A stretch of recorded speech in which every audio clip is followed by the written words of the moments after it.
Hello and welcome back. Last episode we put in this kind of windmill over here. I don't really know what to call this style, but I thought it was really fun. A really interesting build to build, for at least for me to design.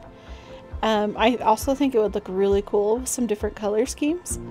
So I would love to see if anybody else builds something similar to this. I'd love to see it because I'd like to see the different color schemes and how that turns out. Anyway, this episode we are going to be building another windmill, but we're also going to build one of the wind chimes that we talked about in the lore video. And I don't really know how to do that, so this is going to be an experiment. And the one that I have designed I'm not 100% happy with, but it's good enough for right now, and we'll just keep tweaking it as we go. So we'll get into the time lapse of building the... Let's do the windmill first, and then we'll add the wind chime.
Okay, we are back, and this tower is in.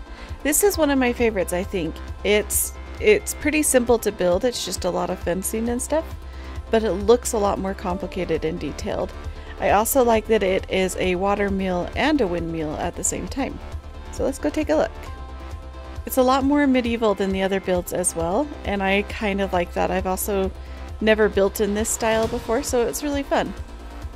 I do want to make it so the water doesn't spill over the edge like this, but I haven't really figured out how. So I'm going to be adding some water and stuff in here just as we go, and maybe expanding the little river that's supposed to be feeding the windmill, because it doesn't really cover the windmill, or watermill. This is my favorite part. I've been having a lot of fun adding different types of ponds around the build. Or the city, I mean. There is the other ones that are over by the amethyst one and the patchwork one. And those are really fun too. So I just like making this area lush and have a lot of detail in it. And it's quite different than the cyberpunk city that I was building. It makes this cozy, which is why this is called a cozy. I figured this could be like their cut flower garden right here, and looks like I missed. Nope, it's not. You know, that they can grow whatever colors of flowers they want each year and then cut them for flower arrangements. And then they also have their own little crop field right here and right here. And I liked it that it's just kind of random crops. It's all of the different ones just kind of thrown in wherever. Sometimes people need to plant that way if they don't have a ton of space, although these guys do. They just, I guess, wanted to do it this way.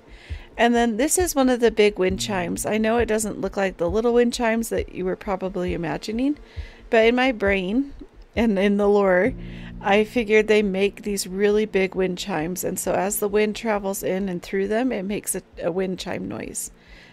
Just makes things really peaceful, especially as you're going through here, having the wind chime sound. I know that these are huge, but they don't make a big sound in my head. And there will be a lot more of them throughout the city, and they'll all be a little bit different shaped or different colored, something like that. So they're recognizable as the wind chimes, but they'll be different. And then I think we're also going to keep working on the waterfront again, and also the garden underneath the wind chime. And I don't know where the next windmill will go. Probably over here, and we'll maybe start working on the riverbed a little bit, just terraforming it to make it look really nice and match the cliffs that we have over there. Yeah, but this is the build, so I can't wait to see what you guys think in the comments. Thanks for watching. Don't forget to do something kind. Bye!